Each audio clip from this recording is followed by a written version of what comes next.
सण म्हटला तर गोडधोड ओकच होय. आणि आज असा मकर संक्रांत. आज करतोय तिळगुळाची पोळी. गव्हाचं पीठ घेतले 2 वाटी. आता मऊसूद मळून घेतले. पाणी घालून जरा मीठ व्यवस्थित मळून असं घट्ट मळू गोया. म्हणजे आपण चपातीक मळतो तसं. जरा तेल लावून ठेवून द्यायचं. नंतर एक कढई ठेवलं गरम करत. त्याच्यात 1 वाटी तीळ भाजलं, 1 वाटी शेंगदाणे थंड झाल्यावर मिक्सरच्या भांड्यात घेतलं. त्याच्यात 1 चमचो वेलची पावडर, जरा जायफळ किसून घातलं, थोडी सुंठ पावडर घातलं आणि 1 वाटीभर गूळ. गुळाचं प्रमाण तुम्ही ठरवा, तुमका किती गोड होय ते. 2 चमचे तूप घातलं म्हणजे गोड असो ना एकत्र येता बरो पुरण भरल्यासारखं.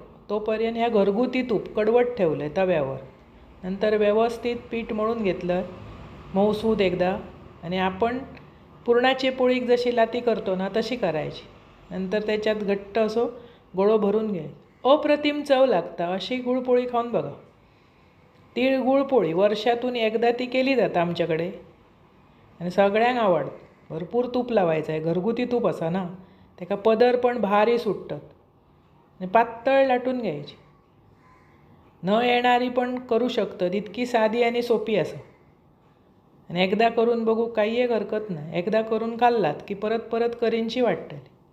व्यवस्थित चपातीसारखी ती भाजून घ्यायची. टम्म फुगतं आणि मस्त पदर सुटतं. अप्रतिम चव लागता. भरपूर तूप लावा. अशी गुळपोळी करा, खावा. आवडतली तुमका. आणि आवडल्यास पटकन माझा चॅनल सबस्क्राईब करा.